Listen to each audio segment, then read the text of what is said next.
இதயத்தின் ஒளியாய் உணர்வுகளின் அலைகளாய் மாறும் இந்த பயணத்தில் எங்களுடன் பயணம் செய்ய நீங்களும் காத்திருங்கள். தங்கம் போல் துளங்கும் பெயர் காஞ்சனா.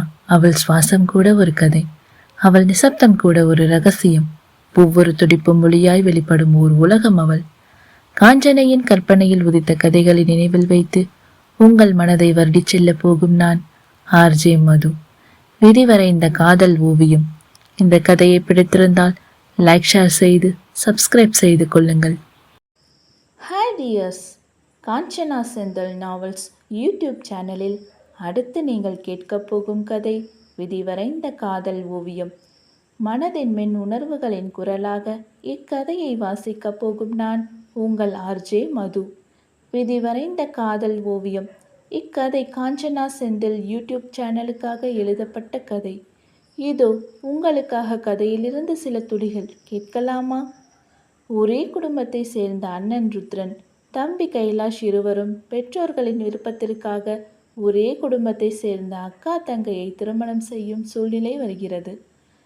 ருத்ரன் அவர்கள் கிராமத்தை சேர்ந்தவர்கள் என்பதற்காக திருமணத்திற்கு சம்மதம் சொல்லாதவன் தன் தந்தையின் வற்புறுத்தலால் கடமையே என்று அந்த கிராமத்திற்கு செல்கிறான். ருத்ரன் செய்த காரியத்தால் இரு குடும்பத்திலும் பல குழப்பங்கள் வருகின்றன. பெண்களை பெற்றவர்கள் இந்த திருமணம் நடந்தாக வேண்டுமா என்ற மனநிலைக்கு தள்ளப்படுகின்றனர். அதையும் மீறி அவர்கள் திருமணம் நடக்குமா? பார்க்கலாம். காதல் 11. விஸ்வநாதன் உறவினர் பக்கத்து தெருவில் வசிக்கும் ஒருவருக்கு உடல்நிலை சரியில்லை என்று செய்தி வர தன் குடும்பத்துடன் அவரை பார்க்க கிளம்பினார். ஈஸ்வரன், பார்வதி இருவரும் தானும் வருவதாக கிளம்பினர். வான்மதி: அது சரி, உங்கள் அண்ணனுக்கு எல்லாம் சாதகமாக அமையுது பார்த்தீங்களா? ஆமாம் மதி, அவன் அதிர்ஷ்டக்காரன்தான். ஆனால் அந்த அதிர்ஷ்டம் எனக்கு அமையலையே என்று பெருமூச்சு விடுத்தான் கைலாஷ். பாரா, அவர் இப்போ தானே பேச போகிறாரு, ஆனால் நீங்கள் ஏற்கனவே அதைத்தானே செஞ்சிட்டு இருக்கீங்க என்று இடுப்பில் கை வைத்து முறைத்து கொண்டே கேட்டாள் வான்மதி. அவன் பேச மட்டுமா செய்வான், வேறு என்னென்ன செய்ய போறான்னு தெரியலையே என்று மனதில் நினைத்து சிரித்து கொண்டான். நீங்க அவரை கீழே வர சொல்லுங்க என்ற வான்மதியிடம், ஓகேடா, நான் அவனை அழைச்சிட்டு வரேன் என்று மாடி ஏறியவன் எதுவும் கூறாமல் அவனை அழைத்து வந்தான். என்னடா, அவளை மாடிக்கு வர சொன்ன, நீ என்ன எதுக்கு கீழே இழுத்துட்டு வர என்றவனை வான்மதியின் முன் நிறுத்தினான் கைலாஷ். என்னடா, நான் கேட்டுட்டே இருக்கேன், பதில் சொல்ல மாட்டியா? ஐயோ இருண்ணா, மதி சொல்லுவா.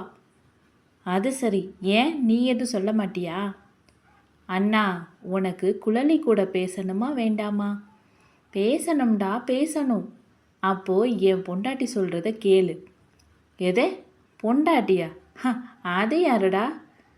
லூஸ் அண்ணா, மதிதான் என் பொண்டாட்டி என்று அவளை தோளோடு அணைத்து கொண்டான் கைலாஷ்.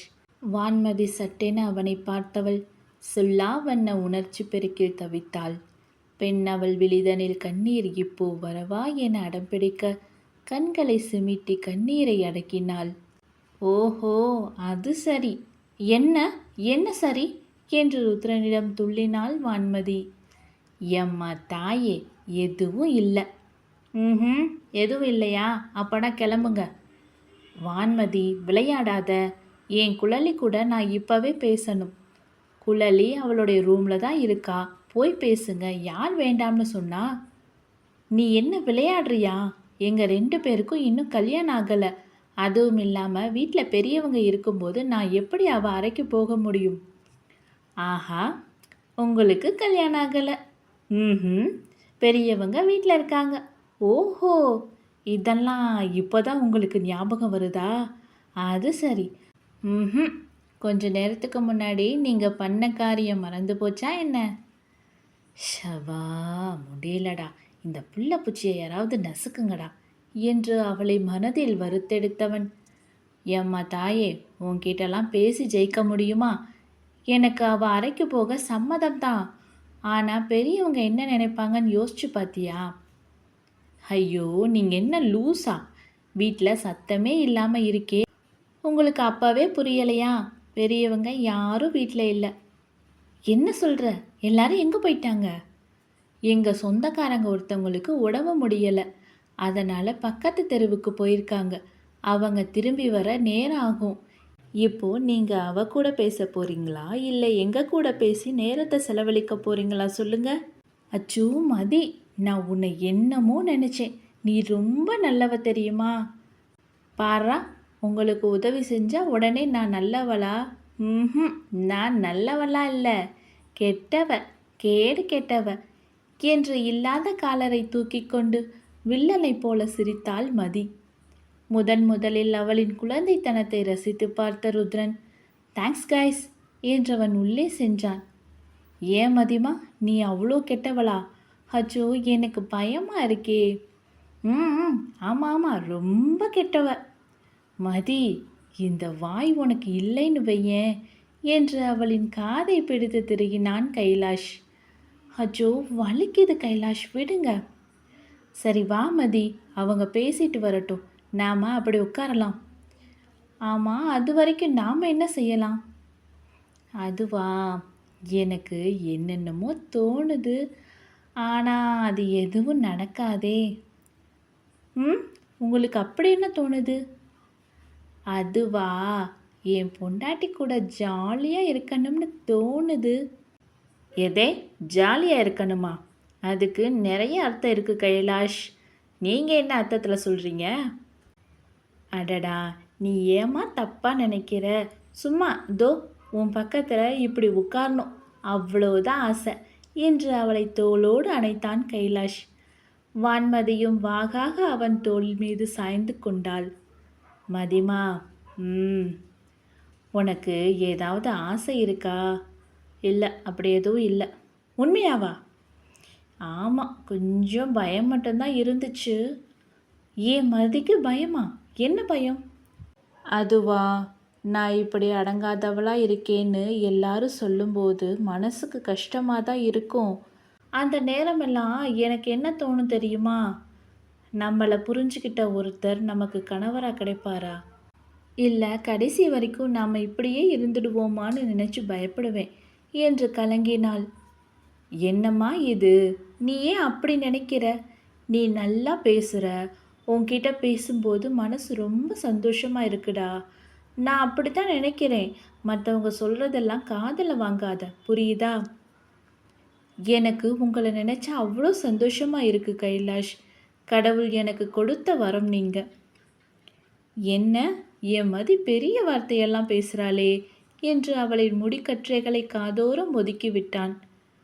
அவனின் அனுசரணையான செயலில் கண்ணீர் முட்டிக்கொண்டு வர பேச்சை மாற்றும் விதமாக, எனக்கு ரொம்ப பசிக்குது, சரி போய் சாப்பிடு என்று அவன் சொன்னதும் அவனை விட்டு பிரிந்தவள், சாப்பிடதான் எதுவுமே இல்லையே என்று சினுங்கினாள்.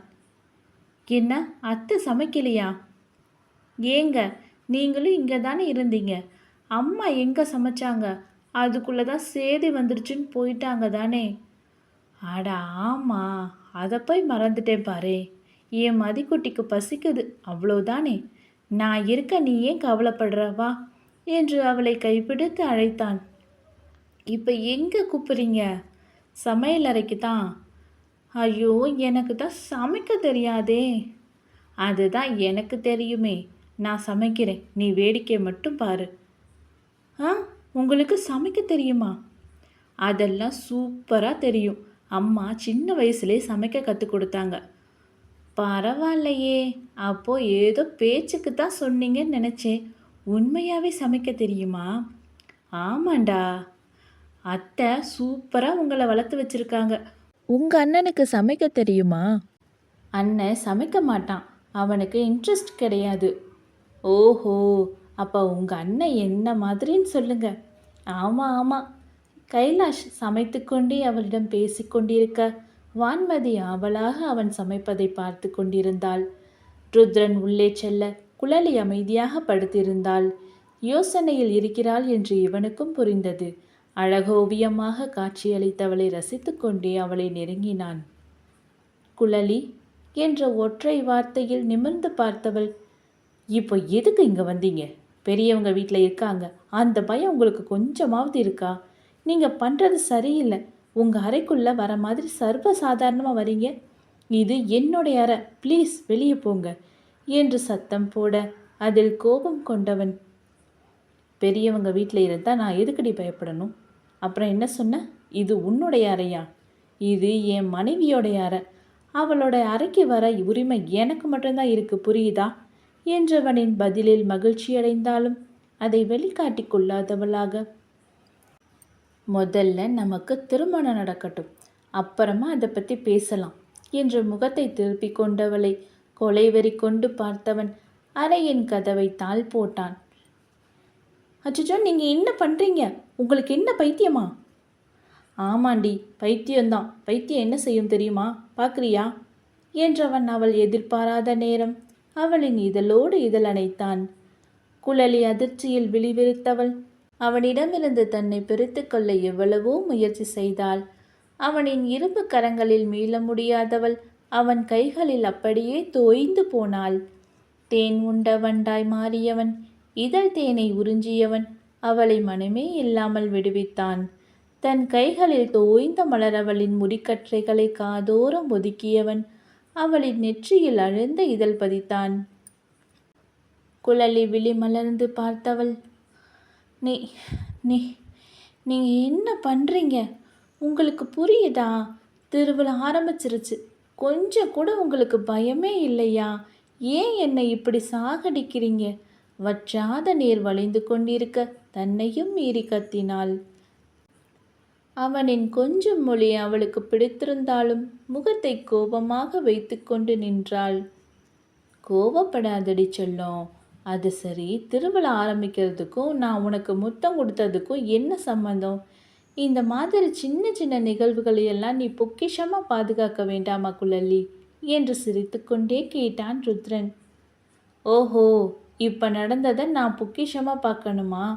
ஒரு பொண்ணுக்கிட்ட உங்களுக்கு எப்படி நடந்துக்கணும்னு தெரியலை. நீங்கள் மென்மையாக நடந்து கொண்டாதானே நான் அதை உணர்ந்து பொக்கிஷமாக பாதுகாக்க முடியும். அப்புறம் என்ன கேட்டீங்க? திருவிழாவுக்கும் நீங்கள் பண்ண காரியத்துக்கும் என்ன சம்மந்தம் தானே கேட்டீங்க. அது போக போக உங்களுக்கே தெரியும். நான் உங்களுக்கு கிடைக்கணும்னா கொஞ்சம் என்னை விட்டு தள்ளி போங்க. திருவிழா முடிகிற வரைக்கும் என்கிட்ட வராதீங்க. ஏய், என்னடி என்னென்னமோ சொல்கிற? என்னால் இப்படித்தான் நடந்துக்க முடியும். என்னால் நடிக்கலாம் முடியாது. நான் இப்படித்தான். விருப்பம் இருந்தால் என்னை கல்யாணம் பண்ணிக்கோ, இல்லைன்னா விட்டுடி. குழலி அவனை அடிபட்ட பார்வை பார்த்தவள், சரி என்னையும் விட்டுருங்க, நானும் அதைத்தான் சொல்கிறேன் என்றாள். ருத்ரன் நெருங்கி அவளை இறுக அணைத்தவன், உன்னை விடுற எண்ணம் எனக்கு இல்லை. நீ எனக்கு வேணும்டி, புரிஞ்சுக்கோ. என்னை உனக்கு பிடிக்கலையாடா குழலி என்றவனின் தேன் போன்ற வார்த்தையில் உருகி தவித்தவள், ஐயோ, உங்களுக்கு நான் சொல்கிறது புரியலையா ருத்ரன்? எனக்கு உங்களை பிடிக்காம தான் நீங்கள் அணைக்கும் போது நான் உருகி நிற்கிறேனா? அதை யோசிக்கவே மாட்டீங்களா? பெரியவங்க எதிரில் அப்படி நடந்துக்காதீங்க ருத்ரன், ப்ளீஸ். உங்கள் அம்மா அப்பாவோட வளர்ப்பை தயவு செஞ்சு கேவலப்படுத்தாதீங்க. திருவிழா நேரத்தில் ரொம்ப சுத்தபத்தமாக இருக்கணும். இது கூட உங்களுக்கு தெரியாதா? எங்கள் அம்மா அப்பா வளர்ப்பை கேவலப்படுத்துகிற மாதிரி நான் எப்போவும் நடந்துக்க மாட்டேன். இப்போ என்ன நடந்து போச்சு?